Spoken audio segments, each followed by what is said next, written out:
Hello and welcome back to the final phase of the installation of the ShowerLite by ClearMirror. As you can see behind me here, we're all ready to go with that final installation. Prior videos I showed you how to tile up to the rough opening for the ShowerLite. Again, it's very important for you to have the actual mirror on site, and then you want to provide an opening slightly larger, anywhere from 1/8 of an inch to 1/4 inch larger than the mirror itself. That way you have plenty of room to be able to continue your grout lines that you've used in the rest of your shower. Makes for a more uniform finish. I've gone ahead and I've cut out for the lights that are in the back of the ShowerLite. Again, they're just a little bit thicker than the mirror. They're about 1/2 inch thicker. So it is important that you remove the sheetrock or Durarock, whatever you have behind the mirror itself, for those lights to be able to fit right into. On the back of the mirror, you're going to see 3 different connections. These are all 3 power supplies that will mate up with the wires that we've already installed in the wall. So I've simply reached through, I've pulled out those barrel connectors. You will find that there's 4 males on the barrel connectors. You're only going to use 3 of those to connect to the 2 lights and the heater on the back of the ShowerLite. So let's go ahead and do the installation here. Setting the ShowerLite aside, you want to grab your mastic. And again, it's very, very important that you use mirror mastic. If you use silicone or some other caustic chemicals, caustic materials, it will ruin the back of the mirror, and that is not covered under warranty. We have primarily used Gunther Premier Plus, although if you visit our website at clearmirror.com, under our frequently asked questions, you'll see a list of some other ideas and some links to be able to purchase other mastics. Every once in a while we will get some emails, perhaps you're in a location that you just can't find mirror mastic, and there are other suitable alternatives, so just reach out to us and we're happy to help you out with that. So grab your mastic, and it's okay to put a very liberal coating. You don't want to get too close to the edge. You just don't want to have it squirting all over the place and maybe messing up your grout lines. But we want this to stick, and we don't want it to fall out. There really is no strategic way of doing this.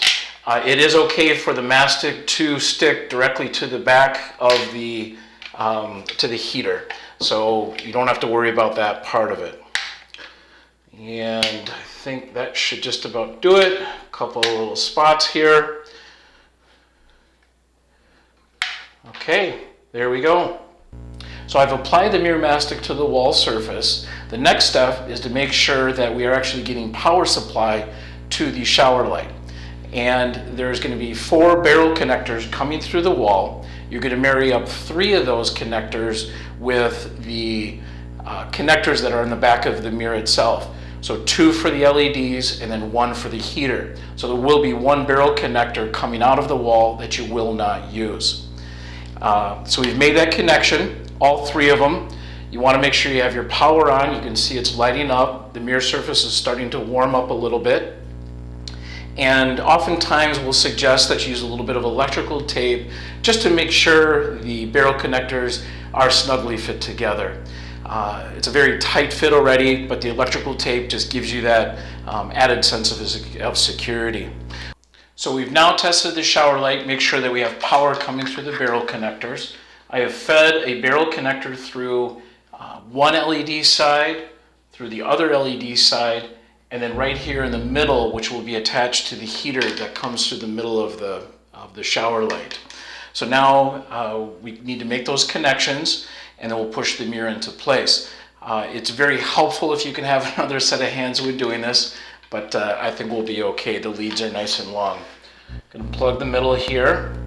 That'll start warming up the heater right away. And we will push these leads back into the wall cavity. They are low voltage, so typical electrical codes, even local, does not require that they be in their own junction box.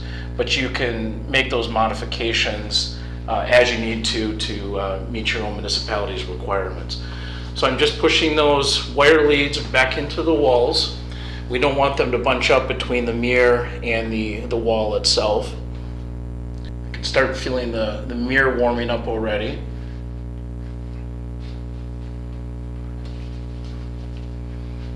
LEDs are in place.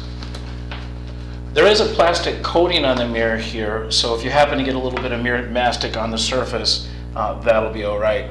It's good to have a couple spacers. You can use either tile spacers or make something else. In this case, I've got just a couple little paper spacers to give me the extra height that I need. And then we just simply push the mirror into place. There you go. Give it another firm press.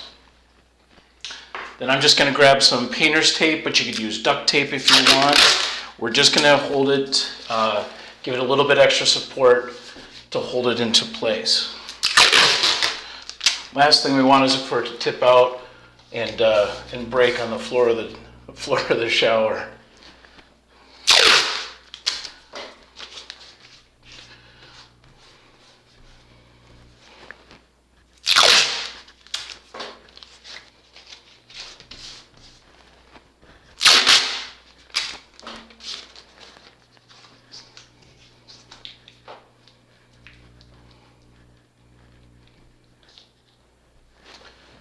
And that's it.